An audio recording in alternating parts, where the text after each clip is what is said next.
pessoal! Hoje a gente vai falar sobre um tema que as pessoas têm muitas dúvidas, a gente recebe várias perguntas o tempo todo, de pais, de adolescentes, de familiares em geral, que é sobre dependência química e alcoólica. Eu tô aqui com a Janaína, que trabalha com dependente químico e alcoólico e é expert no assunto, então ela vai tirar a maior parte das nossas dúvidas. Jana, o que é a dependência química e alcoólica? Então, primeiro a gente precisa perceber que a dependência química ela é um transtorno mental. Então, a gente tem um olhar para quem é um usuário e para quem tem a doença. Como que a gente classifica essa doença? Primeiro os critérios, a tolerância. A pessoa ela começa a usar abusivamente, as quantidades elas vão aumentando, ela vai ficando compulsiva. O que é essa compulsão? É um desejo muito intenso. Então não é assim, olha, ela usou o final de semana e segunda-feira, tranquila, ela vai trabalhar. Não, ela fica com um martelinho ali pedindo que ela vá atrás, que ela vá em busca. E nisso ela vai prejudicando as áreas da vida dela, como social, afetiva, os estudos, a profissão, porque ela vai deixando essas atividades que antes eram prazerosas, que era o ritmo que ela tinha. E por conta disso ela vai se isolando e ela vai deixando aquele repertório social dela. Ela vai também tendo crises de, muitas vezes acha que é depressão, ansiedade, porque é muito parecida, porque o estado que ela entra de euforia ou de esse estado de dopamina, que é esse prazer imediato que a De substância bem-estar? ela libera, ela no outro dia ela tem aquela maior crise de depressão. Então ela vai se isolando e vai ficando mais próximo de pessoas que usam ou que não vai encher o saco dela, né? Porque as pessoas ao redor vai, o que você está fazendo com a sua vida? Olha como você está emagrecendo, você está deixando seus amigos. Então aquilo vai buzinando, né, no ouvido dela e ela vai se isolando. Quando ela vê, ela vai entrando em muitas vezes em drogas muito mais pesadas, vamos dizer assim, e vai tolerando quantidades maiores. E aí tá o pezinho na dependência química. Então, a gente primeiro precisa entender esses critérios para falar de dependência química. E o alcoolista, ele é muito mais difícil de chegar no diagnóstico. É porque o álcool é permitido, qualquer um tem Exatamente. acesso. E aí aquela coisa muito sociável, é um bem-estar, todo mundo faz o uso, não tem a proibição. E essas pessoas, elas demoram muito mais para poder aceitar que é uma doença. E a família também, porque sempre tem algum que bebe um pouquinho mais, que extrapola. Mas o alcoolista, ele não tem fim. Se tiver um caminhão, um tonel, ele vai continuar ali. E é mais difícil porque é sociável. Então ele vai no posto de gasolina, tem, ele vai no supermercado, tem. Então é uma dificuldade imensa para a pessoa aceitar a Até dependência. perceber. Perceber o prejuízo que está tendo na vida dela. Por que algumas pessoas fazem uso de drogas ou álcool e não ficam dependentes e outras ficam? Então, a gente primeiro também tem que pensar na genética, né? Que pegar um bom histórico, pegar um profissional que colha toda essa história, porque a genética ela vale muito. E tem a pessoa ela já nasce compulsiva. Então ela poderia ser compulsiva por outras coisas. Só que quando ela vai lá e sente aquele prazer, aquilo é uma paixão. E aí ela quer ficar em busca daquele prazer imediato. E é engraçado, né, que eu trabalho muito com isso, as pessoas elas vão em busca daquele primeiro primeira sensação, porque o cérebro ele vai lá e ele fotografa aquela sensação. Só que muitas vezes eles vão chorando para o uso. Então, E na verdade aquele primeiro prazer nunca vai voltar. Nunca mais. Ficou fotografado ali. Então, tem pessoas que têm a compulsão, e aí já vem. E tem o comportamental também, que a gente não pode deixar nunca de olhar. Aquela criança que era hiperativa, depois ela vai ter os desafios, né, na escola, vai desafiar as leis, vai dirigir sem habilitação. E depois, quando acaba o que ela desafiar, ela vai desafiar que ela não use drogas.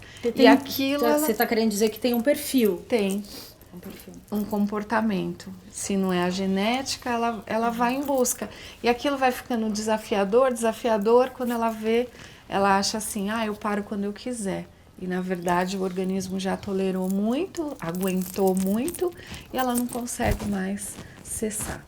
A gente ouve muito também que a porta de entrada para o uso das drogas é a maconha.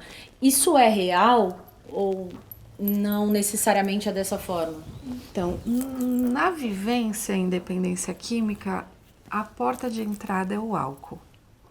As pessoas primeiramente bebem, aí tá naquela rodinha, vamos dizer, tá meio aéreo assim, a pessoa vai lá e fala assim, usa aqui a cocaína que você vai sair dessa brisa errada, sair daquele estado. Ou droga sintética. Isso, e vamos para... E aí a pessoa usa e fala, nossa, é tudo que eu precisava.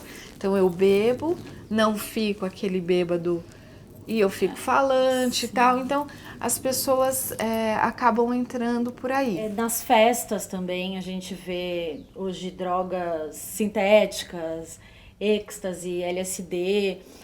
esse tipo de droga, né, que é algo que está na moda, ele pode também, além de dependência, desenvolver algum transtorno mental associado? Sim, por exemplo, o êxtase, por ele dar aquele prazer, aquela sensação de bem-estar, o pós é muito depressivo.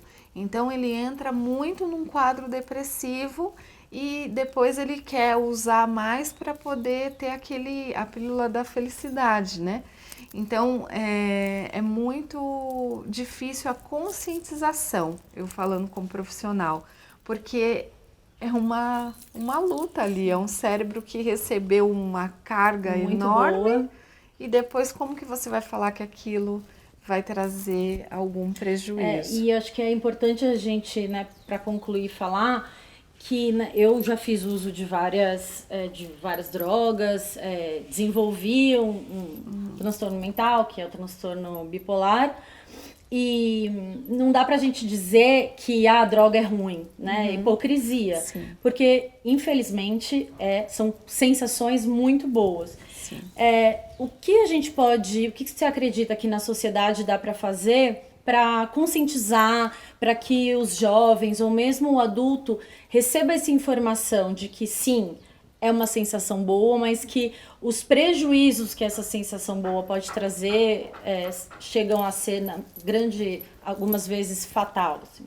Então, fazer terapia, né? Eu acho que isso é essencial até para você ressignificar o que são esses prazeres, o que são esses prazeres momentâneos, porque muitas vezes a pessoa só acha que aquilo é a qualidade de vida. Então a terapia ela vai ajudar muito nisso.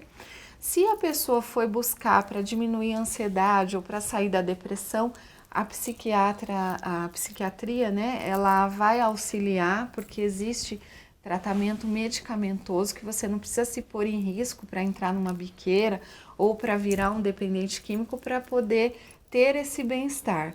E também participar de grupos, né? Tem os grupos que auxiliam muito você ir lá e ver a trajetória daquela pessoa, aonde ela chegou, E até mesmo conhecer uma clínica, né, de reabilitação para ver que todo mundo começou num estágio muito glamouroso, muito delicioso, cheio de pessoas, cheio de bem-estar e acaba numa solidão. No fundo do poço, Sim. muitas vezes. Você falou das drogas sintéticas, mas hoje, o lança-perfume, ele está sendo uma droga muito utilizada. Parece que está voltando. E aquelas latinhas, então as pessoas, e faz muito mal. O índice de mortalidade ele está gigantesco em referência a isso, porque é uma droga que ele resseca toda a parte da respiração, enfim, é muito prejuízo. São N coisas. E ele é muito instantâneo, então muitas vezes os pais, eles nem percebem que a pessoa fez o uso, porque o prazer vem e a pessoa fica normal. Então vamos ficar atentos ao lança-perfume. A gente vai colocar aqui para vocês poderem acompanhar alguns sites com informações sobre alguns tratamentos que podem ajudar, assim vocês vão poder ter acesso mais conteúdo sobre o assunto. E é isso, espero que vocês tenham gostado. Mandem mensagens, mandem e-mail, escreve aí nos comentários que a gente responde, eu levo para a Jana e ela vai responder. Até mais!